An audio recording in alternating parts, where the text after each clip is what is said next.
በስመ አብ ወወልድ ወመንፈስ ቅዱስ አሐዱ አምላክ አሜን። ስንክሳር ዘወርኃ የካቲት። አንድ አምላክ በሆነ በአብ በወልድ በመንፈስ ቅዱስ ስም የካቲት 30 በዚች ዕለት የመጥምቁ ዮሐንስ የከበረች ራሱ ተገኘች። ይህም እንዲህ ነው። ከሃዲ ሄሮድስ የከበረ የዮሐንስን ራሱን ይቆርጡት ዘንድ ባዘዘ ጊዜ በእስር ቤት ራሱን ቆርጠው ወደ ሄሮድስ አቀረቧት። እርሱም ለወገኖቹ በማሳየት በቅዱስ ዮሐንስ ላይ ስላደረገው ሥራ እንደሚያዝን ገለጠላቸው። የክቡር ዮሐንስንም ራስ በቤቱ ውስጥ አስቀመጣት። የፊተኛይቱ ሚስቱ የንጉሥ አርጣ ልጅ ግን ባባረራ ጊዜ ወደ አባቷ መጣ፣ በፊቱ አለቀሰች። ሄሮድስ በእርሷ ላይ ያደረገውን ሁሉ እርሷን አሳዶ የወንድሙን ሚስት ሄሮድያዳን እንዳገባ ነገረችው። በዚያንም ጊዜ ንጉሥ አርጣ ተቆጥቶ ተነሳ፣ ሰራዊቱንም ሰብስቦ ወደ ገሊላ ዘመተ። የገሊላንም ሀገሮች ሁሉ አጠፋ፣ በእሳትም አቃጠለ። ንጉሥ ጢባርዮስ ቄሳር ይህን ነገር በሰማ ጊዜ ሄሮድስ በአባረራት በልጁ ምክንያት ንጉሥ አርጣ ይህን እንዳደረገም ባስረዱት ጊዜ ስለዚህ ንጉሥ ጢባርዮስ ቄሳር ተቆጣ። ሄሮድስንም ወደ ሮሜ ከተማ ወደ እርሱ አስቀረበው። በእርሱም ምክንያት የሀገሮች ጥፋት በመደረጉና ታላቁን ነቢይም ስለመግደሉ ከሹመቱ ሻረውና እንድልኩ ወደሚባል አገር አጋዘው። በዚያም በከፉ አሟሟት ሞተ። የቅዱስ ዮሐንስ ራስ ግን በሄሮድስ ቤት ተቀብራ ትኖር ነበር። ከዚህም በኋላ ንጉሥ ጢባርዮስ ጭፍሮቹን ልኮ የሄሮድስን ቤት አስፈረሰ፣ ጥሪቱን ሁሉ ወሰደ። ለሚያየውም ሁሉ አራያና ተረት ሆነ። ያለ ጣሪያና ያለ ጣራና ያለ ደጃፍ ቀርቷልና። ነጋዴዎችም መናኸሪያ አድርገው ያድሩበት ነበር። በዚያንም ወራት በገንዘብ ድሆች በሃይማኖት ባለጸጎች የሆኑ 2 ሰዎች ነበሩ። እነርሱም ሊሰግዱ የከበረች 40 ቀን ጾምንም ሊጾሙ ወደ ኢየሩሳሌም ተጓዙ። ይህም ከብዙ ዘመን በኋላ ነው። ምሽትም በሆነ ጊዜ ምድረ በዳ በሆነ በሄሮድስ ቤት ውስጥ አደሩ። ቅዱስ ዮሐንስም ከእርሳቸው ለአንዱ በሕልም ተገለጠለትና የከበረች ራሱ ያለችበትን ቦታ አስረዳው። ወደ ቤቱም ተሸክሞ ይወስዳት ዘንድ አዘዘው። በነቃም ጊዜ ራእይን እንዳየ ለባልንጀራው ነገረው። ቅዱስ ዮሐንስም ወደ አመለከተው ወደዚያ ቦታ ተነስተው በአንድነት ሄዱ። በቆፈሩም ጊዜ የሸክላ ዕቃ አግኝተው ከፈቷት። ያን ጊዜ እጅግ የሚመስጥ በጎ መዓዛ ወጣ። የቅዱስ ዮሐንስንም ራስ አገኟት፣ ከእርሷም ተባረኩ። ወደ ሸክላውም ዕቃ መለሷትና በፊት እንደነበረ አፉን ዘጉ። ያም ሰው ከእርሱ ጋር ወደ ቤቱ ወሰዳት፣ ታላቅ ክብርንም አከበራት። ሁልጊዜም የሚያበሩ መብራቶችን በፊቷ አኖረ። የዚያም ሰው እረፍቱ በቀረበ ጊዜ ለእህቱ ነገራት። እርሷ ቅድስና ስላላት እርሱ ሲሰራው እንደነበረ ትሰራ ዘንድ አዘዛት። እርሷም የምታከብራትና ሁልጊዜ መብራትንም የምታበራ ሆነች።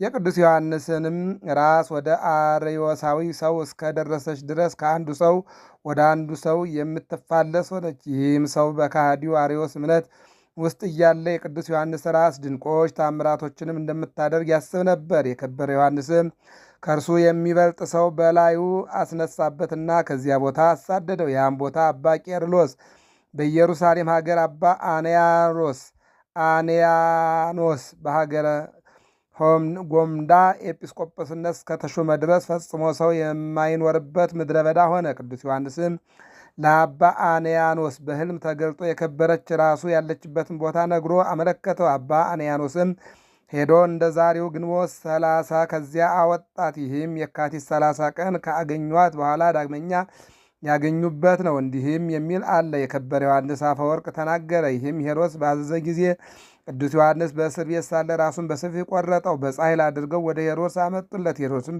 ለሄሮድያዳ ልጅ ሰጣት። እርሷም ለእናቷ ወስዳ ሰጠች። ይችም የረከሰች አመንዝራ ዳሰሳት በወደደች ጊዜ በወጭቱ ውስጥ ጠጉሯ ተዘርግቶ ወደ አየር በረረች። በአየርም ሆና የወንድምህን ሚስት ልታገባ አይገባህም እያለች የምትጮህ ሆነች። እንዲህም እያለች 15 ዓመት ኑራ በአረቢያ ምድር አርፋ በዚያ ተቀበረች። ነጋዴያንም በዚያ ቦታ የሚያድሩ ሆነ። በእግዚአብሔርም ፈቃድ ሁለት አማንያን ነጋዴዎች ወደዚያ ቦታ ደርሰው አደሩ። ቅዱስ ዮሐንስም በሕልም ተገለጠላቸውና የከበረች ራሱን ያወጡ ዘንድ አዘዛቸው። እነርሱም አወጧት። ከእርሳቸውም ጋር ወደ ቤታቸው ወስደው ታላቅ ክብርን አከበሯት። ለእግዚአብሔር ምስጋና ይሁን። እኛንም መለኮትን በአጠመቀ በከበረ ዮሐንስ ጸሎት ይማረን። ልዩ የሆነች በረከቱም ከእኛ ጋር ትኑር ለዘላለሙ አሜን። ሰላም እብል ለርእስከ ክቡር ዘተረክበ ዮም በንዋየ ጽውር ዮሐንስ ሰራሪ ንጉሣ የዋፍ ንስር ንስአኒ በክነፊከ ዋይድወኒ ለገብር ከመ ኢያስቆቁ ቀዊሜ በጽንፋ ደባይር ወበዛቲ ዕለት። በዚህች ዕለት የከበረ የእስክንድርያ ሊቀ ጳጳስ አባ ሚናስ መታሰቢያ ነው። በረከቱ ከእኛ ጋር ትኑር ለዘላለሙ አሜን። በእግዚአብሔር ቸርነት በየካቲት ወር የሚነበብ ምንባብ ደረሰ፣ ተፈጸመ። ለእግዚአብሔር ምስጋና ይሁን። የነቢያት፣ የሐዋርያት፣ የጻድቃን፣ የሰማዕታት፣ የደናግልና የመነኮሳትም የቅዱሳን መላእክት በረከታቸው አምላክን የወለደች የእመቤታችን የቅድስት ድንግል ማርያም በረከቷ በርዕሰ ሊቃነ ጳጳሳት አባ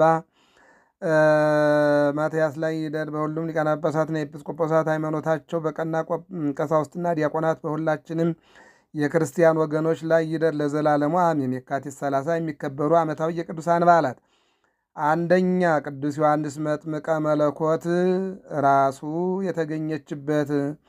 ታላቁ ነቢይና ካህን መጥምቁ ዮሐንስ ሄሮድስ በግፍ አንገቱን ካስቆረጠው በኋላ ቅድስት ራሱ ለ15 ዓመታት ዙራ አስተምራ አርፋለች። በዚህም ዕለት በሁልክት በሸክላ ዕቃ የተገኘችበት በዓል ይከበራል። በዓሉም ተረክቦተ ርእሱ በመባል ይታወቃል። አባ ሚናስ ሊቀ ጳጳሳት። ወርሃዊ በዓላት፣ ቅዱስ ማርቆስ ዘአንበሳ ከአራት ወንጌላውያን ከሰባ አርድእት አንዱ የሆነው፣ አባ ሳሉሲ ክቡር፣ ቅዱስ ጎርጎርዮስ ነባቤ መለኮት፣ ቅድስት ሶፊያ ሰማዕት። ጌታ ኢየሱስ ለሕዝቡ ስለ ዮሐንስ ሊናገር ጀመረ። ምን ልታይ ወጣችሁ? ነቢይን? አዎን እላችኋለሁ፣ ከነቢይ የሚበልጠውን እውነት እላችኋለሁ። ከሴቶች ከተወለዱት መካከል ከመጥምቁ ዮሐንስ የሚበልጥ አልተነሳም። ነቢያት ሁሉና ሕጉ እስከ ዮሐንስ ድረስ ትንቢት ተናገሩ። ልትቀበሉት ብትወዱ ይመጣ ዘንድ ያለው ኤልያስ ይህ ነው። የሚሰማ ጆሮ ያለው መስማትን ይስማ። ዛቅረብኩ ማሕሌተ አዘኪርያ ይላፈ እምዕለተ ጸምዱ ከዘርፈ ለላነብብ ተወከፍ ዘንዴቴ መጽሐፈ እንተርእሰ ከግዚኦ ጸሪቀ መለት ውኩፈ እምላውላን ዘተርፈ ነቢያ ቅዱሳን ሐዋርያት ሰባክያን ሰማዕታት ወጻድቃን ወመላእክት ትጉሃን ደናግል አድዮ መነኮሳት ሄራን ባርኩ ጉባኤ ዛቲ መካን እስከ አረጋዊ ልሂቅ ወንዑስ ሕፃን ለዘጻፎ በክርታስ ወለዘአጻፎን ዘይደርስ ለዘአንበቦ ለዘተርጎሞ በልሳን አዲስ ወለዘሰምዐ ቃሎ በእዝነ መንፈስ በጸሎተሞ ማርያም አራቂተ ኩሉም ባይስ እውረ ይማረነ ኢየሱስ ክርስቶስ። ጌታ ሆይ ከብልጽግናቸው ብዛት የተነሳ ብዙ ካገቡት ይልቅ የድሃይቱን አነስተኛ መባ እንደተቀበልህ ለሁል ጊዜ የሚያገለግሉ አእላፍ መላእክትን እያሳሰብኩ በችግሬ ጊዜ የማቀርብልህን ምስጋና ተቀበል። እናንተም ቅዱሳን ነቢያት፣ የወንጌል ሰባክያን ሐዋርያት፣ ሰማዕታትና ጻድቃን፣ ትጉሃን መላእክት፣ ፍጹማን ደናግል እንዲሁም ደጋጎች መነኮሳት ሆይ ልጅ አዋቂ ሳይለይ የምንሰበሰብበትን የጉባኤ ቦታ ባርኩ። ይህን መጽሐፍ ወረቀት አዘጋጅቶ ብራና ዳምጦ የጻፈውና ያጻፈውን ከግዕዝ ወደ አማርኛ የተረጎመውን ቃለ ንባቡን በእርጋታ መንፈስና በተመስጦ ሕሊና ያዳመጠ በደለኛን ሁሉ የምታስምር የጌታ እናቱ በቅድስት ድንግል ማርያም ጸሎት ኢየሱስ ክርስቶስ ሁላችንም ይማረን። ስብሐት ለእግዚአብሔር ኪያነ ዘፈጠረ ከመ ናምልኮ ስብሐት ለማርያም እመ አምላክ እግዝእትነ ወመድኃኒትነ ስብሐት ለመስቀለ ክርስቶስ ዕፀ መድኃኒት ኃይልነ ወፀወንነ።